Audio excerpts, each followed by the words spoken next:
எண்ணம் போல் வாழ்க்கை. இது அனைவருக்கும் தெரிஞ்ச ஒரு கருத்து. நீங்கள் பார்த்தீங்கன்னா நம்ம மீனாட்சியில் நிறைய ட்ரைனிங் நீங்கள் அட்டன் பண்ணியிருப்பீங்க, நிறைய வீடியோஸ் நீங்கள் இது மாதிரி பார்த்துருப்பீங்க.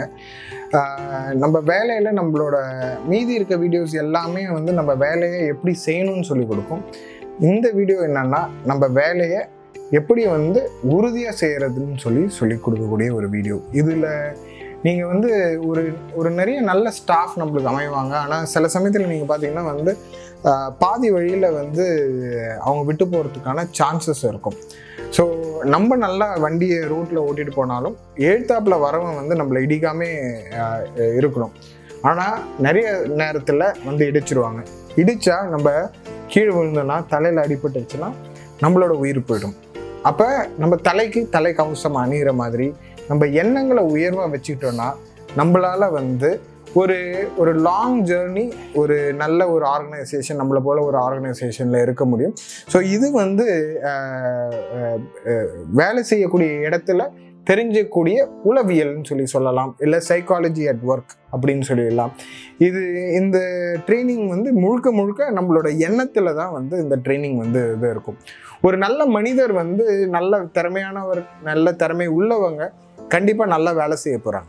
ஸோ அதில் எந்த மாற்றமும் எதுவும் கிடையாது. இப்போ இந்த உளவியல் பற்றி நம்ம தெரிஞ்சுக்கும் போது இந்த நல்ல வேலை செய்யக்கூடியவங்களை பாதிக்கக்கூடிய சில விஷயங்கள் இருக்கும். அந்த பாதிக்கக்கூடிய விஷயங்களில் நம்மளை எப்படி பாதுகாக்கிறது, நம்ம ஒரு ஹெல்மெட் எப்படி போட்டுக்கிறதுனா இந்த வீடியோ உங்களுக்கான ட்ரைனிங் ப்ரோக்ராம், ட்ரைனிங் மாடியூல். இது மொதல் விஷயம் நம்ம நிறைய விதவிதமான விஷயங்கள் இருக்கிறது. ஆனால் நம்ம முக்கியமாக தெரிஞ்சுக்க வேண்டிய 3 முக்கியமான விஷயங்கள் இந்த வீடியோவில் நம்ம டிஸ்கஸ் பண்ண போகிறோம். ஸோ மொதல் டேமேஜ் பற்றி சொல்லுவோம். ஒன்று நம்ம புதுசாக வேலைக்கு வரோன்னா 4 பேர் அந்த இடத்துல வேலை செய்வான். அவனுக்கு நம்ம வர்றதுனால நம்ம வேலை போயிடும்னு அவனுக்கு ஒரு பயம் இருந்துச்சுன்னா அவன் ஆட்டோமேட்டிக்காக நம்மளை தொந்தரவு பண்ணுறதுக்கான வாய்ப்புகள் இருக்குது. இப்போ டைரெக்டாக தொந்தரவு பண்ணுறதுக்கான வாய்ப்புகள் இருக்கும். ஸோ ஃபஸ்ட்டு டேமேஜ் ஸ்ட்ரெயிட்டான டேமேஜ், அட்டாக்கிங் த காம்படிஷன். நீங்கள் தான் காம்படிஷன் தெரிஞ்சிட்டாங்கன்னா உங்களை தொந்தரவு பண்ணுறாங்க. So first attacking the competition. So டைரெக்டாக எப்படி அட்டாக் பண்ணுவாங்க, இங்கே வேலை செய்யாத, இங்கே இதெல்லாம் சரியில்லை அப்படின்னு சொல்லி டைரெக்டாக அட்டாக் பண்ணுறது. இல்லை நீ இவ்வளோ திறமையாக இருக்கியே, நீ ஏன் இங்கே வேலை செய்கிற அப்படின்ற கேள்விகளை நம்மளுக்கு எழுப்புறது. முதல் நாள் வந்த உடனே இது மாதிரி செய்கிறதுக்கான வாய்ப்புகள் நிறையா இருக்கும். நிறைய பேர் என்ன யோசிக்க மாட்டாங்கன்னா, இவ்வளோ பிரச்சனை இருக்கக்கூடிய இடத்துல இவன் ஏன்டா வேலை செய்கிறான், இவ்வளோ நல்லவனா நம்மளுக்கு சொல்கிறான்ல, இவன் ஏன்டா வேலை செய்கிறான்ற ஒரு கேள்வியை அவங்க யோசிக்கலைன்னா ஈஸியாக நம்மளுக்கு அந்த கல்லடி போட்டுடும், நம்ம ஹெல்மெட்டை கைட்டிட்டோன்னு அர்த்தம். ஸோ ஃபஸ்ட்டு அதுக்கான ஹெல்மெட் நம்ம போட்டுக்கணும். ரெண்டாவது இன்டைரக்டாக இது பண்ணுறது. நம்ம சாப்பிட்டுட்டே இருப்போம், லைட்டாக தெரியாமல் இடிச்சுட்டு போகிற மாதிரி செய்கிறது. இல்லை உங்கள் கூட வேலை செய்கிறாரு இல்லை இந்த சூப்பர்வைசர் ரொம்ப மோசமானவர்னு சொல்கிறது. இல்லை அங்கே இருக்கக்கூடிய வேறு ஏதாவது ஒரு இடத்த சுட்டி காமிச்சு இது சரியில்லை, இங்கே இது சரி இருக்காது, அது சரி இருக்காதுன்னு சொல்லி நம்மளை ஏதாவது ஒரு ரீதியில் மண்டையை கழுவுறது. இது எதுக்கு காரணம் செய்வாங்கன்னா, சில சமயத்தில் டைரெக்டாக அந்த பர்சனே செய்வார். இப்போ ஒரு உதாரணத்துக்கு நீங்கள் தோசை மாஸ்டர் வேலைக்கு வரீங்கன்னா இன்னொரு தோசை மாஸ்டர் அவர் உங்ககிட்ட இதை செய்யலாம். அப்படி இல்லைன்னா தோசை மாஸ்டர் டைரெக்டாக நம்ம மாட்டிக்கூடாதுன்னு சொல்லிட்டு வேறு யாருக்கிட்டே சொல்லி கூட சொல்லலாம். இது மாதிரியான விஷயங்கள் பண்ணுறதுக்கான வாய்ப்புகள் இருக்குது. அதுலேருந்து நம்ம இப்போ ஒரு ஹெல்மெட்டை போட்டுக்கிட்டோம்னா அந்த கல்லடியிலேருந்து நம்ம தப்பிச்சுக்கிட்டோம். ஸோ இப்போ நம்ம ரெண்டாவது விஷயம் நம்ம போகிறோம். இதுக்கான பேர் என்னன்னா ஆங்கிலத்தில் attacking the enemy but not the organisation. அங்கே வேலை செய்கிறவங்களுக்கு கம்பெனி மேலே ரொம்ப அக்கறை இருக்கும், எல்லார் மேலேயும் ரொம்ப அக்கறை இருக்கும். ஆனால் அவங்களுக்கு நம்மளை மட்டும் பிடிக்காம ஆகிடும். அப்போ இப்போ ஒரு உதாரணத்துக்கு அவங்க எப்படி பண்ணுவாங்கன்னா, இப்போ 2 பேர் இருக்காங்கன்னு வச்சுக்கோங்களேன். ஒரு சூப்பர்வைசர் அவங்கள திட்டிகிட்டே இருக்காங்க, ஓகேவா. இன்னும் ஒரு சூப்பர்வைசர் அவங்கள திட்டுறது இல்லைன்னு வச்சுக்கோங்களேன். என்ன செய்வாங்க, நம்ம தான் அந்த திட்டக்கூடிய சூப்பர்வைசராக இருக்கிறோன்னா நம்மளை பற்றி போய் இன்னும் ஒரு சூப்பர்வைசர்கிட்ட கோழி முட்டிக்கிட்டே இருப்பாங்க. எதுக்காக முட்டுவாங்கன்னா, நம்ம திட்டுறதுனால தானே தவிர வேறு எதுவுமே கிடையாது.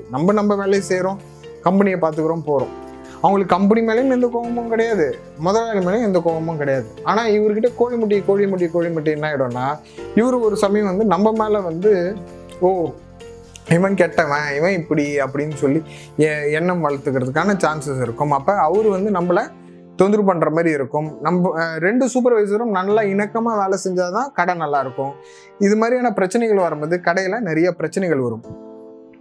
ஆனால் இவங்களோட எண்ணம் ஜெயிச்சிரும். பார்த்தியா என்னை நீ திட்டின பார்த்தியா, இவரை வச்சு நான் உன்னை வந்து பிடிச்சி திட்டின பார்த்தியா, உனக்கு போட்டு கொடுத்துட்டேன் பார்த்தியான்னு சொல்லி சந்தோஷப்படுவாங்க. ஆனால் இந்த போட்டு கொடுத்தாங்கல்ல, அவங்களுக்கு கடை நல்லா இருக்கணும்னு எண்ணமே தவிர அவங்க செய்யக்கூடிய செயல்னாலே கடை நல்லா இல்லைன்றது அவங்களுக்கு புரியாது.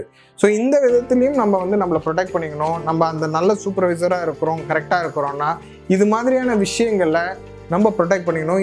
இந்த ரீதியில் வந்து என்னென்னா, அந்த இன்னொரு சூப்பர்வைசர் இருக்கார் இல்லை, நம்மளை வந்து குறை சொல்கிறாரு இல்லை, அவரும் இதோட மெய்ப்பொருள் தெரிஞ்சுக்கிட்டு நம்மளை வந்து ப்ரொடெக்ட் பண்ணிக்க தெரிஞ்சுக்கணும். அதனால் ஒருத்தவங்க நம்ம இன்னொருத்தவங்களை பற்றி சொல்கிறாங்க போகிறாங்கன்னா எதுக்காக சொல்கிறாங்க, அதோட உண்மைத்தன்மை தெரியாமல் நம்ம எந்த விஷயத்துலையும் ரியாக்டோ கோவமோ படக்கூடாது. ஏன்னா வந்து இது வந்து நிறைய பேர் வேலை செய்யக்கூடிய இடத்துல ஜென்ரலாக பொதுவாக சொல்லுவாங்க, 3 பேருக்கு 2 பேருக்கு மேலே இருந்தாவே அரசியல் இருக்கும்னுவாங்க. இங்கே கிட்டத்தட்ட வந்து இத்தனை குடும்பம் வாழ்கிறாங்க, இத்தனை ஃபேமிலி இது இருக்குது. அப்போ இந்த இடத்துல அவ்வளோ அரசியல் இருக்கிறது ஜென்ரலாக நம்ம வந்து பார்க்க வேண்டிய உண்மை தான். அதனால் அதிலேருந்து நம்மளை ப்ரொடெக்ட் பண்ணிடணும். 3வது விஷயம் வந்து இது வந்து ஃபேவரட் சைல்டுன்னு சொல்லுவாங்க. ஃபேவரட் சைல்டுனா நம்ம இது வந்து இன்னும் நிறைய மெச்சூரிட்டி உள்ளவங்க இந்த ஆப்ஷனை வந்து கையாளுவாங்க. ஃபேவரட் சைல்டுன்றது இப்போ நல்லா நம்ம வேலை செஞ்சுக்கிட்டே இருப்போம், ஓகேவா? அப்போ நம்ம நல்லா வேலை செய்கிறோம், அதுக்கான அங்கீகாரம் வரல நம்ம செஞ்சுட்டு இருப்போம்னு வச்சுக்கலாம். ஆனால் திடீர்னு ஒருத்தர் வந்து வேலையே செய்யாத ஒருத்தர் இருப்பார், பக்கத்தில் ஒருத்தர் இருப்பார், இவன் ரொம்ப நல்லா வேலை செஞ்சுட்டு இருக்கான்னா வந்து இவன் இருந்தான்னா என்னோட வேலை பாதிக்கும், இவனால் என்னோட வளர்ச்சி பாதிக்கும்னு நினச்சிட்டாருன்னா அவர் வந்து டைரெக்டாக நம்மளை அட்டாக் பண்ண தேவையில்ல. அவர் என்ன யூஸ் பண்ணுவார், ஃபேவரட் சைல்டுன்னு சொல்லி ஒரு இதை யூஸ் பண்ணுவார். இப்போ ஒரு உதாரணத்துக்கு அப்பா அம்மாவுக்கு 2 பிள்ளை இருக்குன்னா, இது அண்ணன் தங்கச்சி இருந்தாங்கன்னா தங்கச்சி வந்து நான் தான் வந்து அப்பாவுக்கு ரொம்ப ஃபேவரட் அப்படின்னு சொல்லி சொன்னாங்கன்னா அண்ணனுக்கு கோவம் வரும். அதே போல் வந்து அண்ணன் போய் அப்பா கிட்ட கேட்பாரு, அவள் தான் ஃபேவரட்டா அப்படின்ட்டு, இல்லை நீ தான்ப்பா ஃபேவரட் அப்படின்ற ஒரு சண்டை அங்கங்கே வரும். அப்போ உண்மையாக வந்து அப்பாவுக்கு யார் ஃபேவரட்னா 2 பசங்களும் தான் ஃபேவரட். இல்லை 2 பசங்களும் சமமாக பார்ப்பாரு, இல்லை யார் ஒழுங்காக இருக்காங்களோ அவங்கள தான் வந்து நல்லதாக நினைப்பாரு தவிர யார் பக்கமும் சார்ந்து இருக்காது. ஏன்னா ஹோட்டலும் நிர்வாகமும் வந்து யார் பக்கமும் சார்ந்து இல்லை. இது இங்கே எடுக்கக்கூடிய எல்லா முடிவுகளும் வந்து கிட்டத்தட்ட வந்து நம்ம இருக்கக்கூடிய அனைத்து குடும்பத்தையும் யோசிச்சு தான் இந்த முடிவுகளை எடுக்கிறோம். அப்போ இவங்க என்ன செய்வாங்க, இந்த ஃபேவரட் சைல்டுன்னு சொல்லிட்டு நான் தான் வந்து முதலாளிக்கு பிடிக்கும், என்ன தான் வந்து சூப்பர்வைசருக்கு பிடிக்கும் அப்படின்னு சொல்லி ஒரு உண்மையே இல்லாத ஒரு விஷயத்த அந்த இடத்துல வந்து பேச ஆரம்பிப்பாங்க. அப்போ இன்னொருத்தவனுக்கு என்னன்னா கோவம் வரும். இப்போ டைரெக்டாக அட்டாக் பண்ணுறதுக்கு பதிலாக நான் ரொம்ப நல்லவங்கன்னு சொல்லி சொன்னால் நம்ம ஒரு உதாரணத்துக்கு அப்படியே பார்த்துட்டே இருக்காங்க. நம்ம ரொம்ப நல்லவங்கன்னு சொல்லி சொல்லும் போது முதலாளி முன்னாடி ஏதாவது செஞ்சாங்கன்னா இவெல்லாம் வந்து ஏமாற்றி பழக்கிறான் அப்படின்ற ஒரு எண்ணம் வரும்போது நம்மளோட எண்ணத்தை திருப்பி அது கீழே தாழ்வாக எடுத்துரும். ஸோ நம்ம எண்ணம் வந்து உயர்வாக வச்சுக்கிட்டா தான் கம்பெனியில் நம்ம இன்னும் முன்னேற முடியும், நல்ல விஷயங்கள் செய்ய முடியும், கம்பெனிக்கும் சரி இதுக்கும் சரி. ஸோ எந்த கம்பெனி வாழ்க்கையிலையும் இது பிஸ்னஸ்லையும் எப்போ எந்த கம்பெனி நல்லா இருக்கும்னா அங்கே இருக்கக்கூடிய ஊழியர்களோட எல்லாரோட எண்ணமும் பெரிய எண்ணமாக இருந்தால் தான் வந்து இருக்கும். நம்ம கம்பெனி பற்றி சொல்லணும்னா வந்து நம்ம எண்ணங்கள் என்றைக்குமே நான் உயர்வாக தான் வச்சு தான் இந்த கம்பெனியோட அடிவரமும் ஃபவுண்டேஷன் சொல்லக்கூடிய விஷயங்களை நம்ம பண்ணியிருக்கோம். ஒரு உதாரணத்துக்கு வந்து நீங்கள் பார்த்தீங்கன்னா வந்து இந்த இண்டஸ்ட்ரியில் எவ்வளோ சேலஞ்சிங்காக இருந்தாலும் கடந்த வருடங்களில் வருமானம் வந்தாலும் வரலனாலும் கரெக்டான நேரத்தில் நம்ம எல்லா ஸ்டாஃபுக்குமே எப்போதுமே வந்து சேலரிஸ் நம்ம வந்து கொடுத்துருக்கோம். இதை தாண்டி வந்து ஸ்டாஃப் வெல்ஃபேருக்குன்னு சொல்லி ஒரு ஃபண்ட் அலோகேட் பண்ணி நல்லது கெட்டதுக்கு சின்ன சின்ன விஷயங்கள் நம்ம வந்து பண்ணிகிட்டு இருக்கோம். அதை தாண்டி வந்து இங்கே இருக்கக்கூடிய ஸ்டாஃப் நிறைய பேர் பசங்க யாராவது நல்லா படித்து அதாவது வகுப்புலேயே முதல் இடம் வராங்க. இது மாதிரியான விஷயங்கள்ல நம்மளால் இயன்ற தொண்டு நிறுவனங்கள் மூலம் அவங்களுக்கு ஸ்காலர்ஷிப்ஸ் வந்து நம்ம பண்ணி கொடுத்துருக்கோம். இதை தாண்டி வந்து இங்கே சிங்கிள் மதர் ஸ்கீம்னு சொல்லி ஒன்று இருக்குது. அதாவது கணவரை இழந்து தனியாக இருக்கிறவங்க பசங்களும் வந்து டிபெண்ட் சில்ட்ரனாக இருக்காங்க, அவங்கள நம்பி தான் இருக்காங்க, அவங்களால தனியாக சம்பாதிக்க முடியலன்னா அவங்களுக்கு வந்து மாதம் ஒரு உதவித்தொகையை வந்து நம்ம தரோம். ஸோ இதெல்லாம் என்னன்னா நம்ம ஆர்கனைசேஷனோட எண்ணம், அதாவது மீனாட்சியில் வந்து இந்த எண்ணம் எப்படி இருக்குன்னு சொல்லி நம்ம ஒரு ஒரு ஒரு ஃபவுண்டேஷன் போட்டு நம்ம நடத்திட்டு இருக்கக்கூடிய ஒரு நிறுவனமாக இருக்குது. அப்போ அதே எண்ணம், அதாவது மீனாட்சியோட எண்ணம் என்னன்னா, இங்கே இருக்கக்கூடிய அனைத்து ஊழியர்களும் நல்லா இருக்கணும்னு சொல்லி இருக்கக்கூடிய எண்ணம். அந்த எண்ணம் வந்து ஊழியர்களுக்கும் இருக்கணும். கடை நல்லா இருந்தால் தான் நம்ம நல்லா இருக்கணுன்ற ஒரு எண்ணம் இருக்கணும்.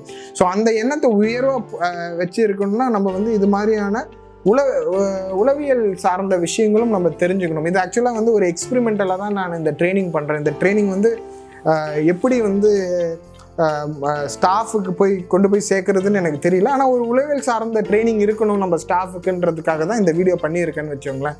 ஸோ இந்த வீடியோ பார்த்துட்டு உங்களோட அபிப்பிராயம், நம்ம இதனால வந்து உங்களுக்கு பின்னாடி என்னைக்காவது பெனிஃபிட் ஆச்சு, இது மாதிரியான உளவியல் நான் புரிஞ்சுக்கிட்டேன் சார், அதனால வந்து என்னால் இது மாதிரியான ஆட்கள் யாராவது வந்தாங்கன்னா என்னால் காப்பாற்றிக்க முடிஞ்சிச்சு, நான் கம்பெனிக்கு வந்து நல்லா செய்ய முடிஞ்சிச்சுன்னு உங்களுக்கு ஏதாவது ஒரு அபிப்பிராயமும் எண்ணமும் என்னைக்காவது இருந்துச்சுன்னா இந்த வீடியோ பார்த்து ட்ரைனிங் முடிச்சுட்டு இருக்கக்கூடிய நீங்கள் என்றைக்கு வேணாலும் என்கிட்ட வந்து உங்களோட ஃபீட்பேக்கை கண்டிப்பாக பகிர்ந்துக்கணும். ஏன்னா இது ஒரு எக்ஸ்பெரிமெண்டலாக பண்ணக்கூடிய ட்ரைனிங். மற்ற ட்ரைனிங்லாம் அந்த வேலையை பற்றி இருக்கக்கூடிய ட்ரைனிங், இது மனசை பற்றி இருக்கக்கூடிய ட்ரைனிங்.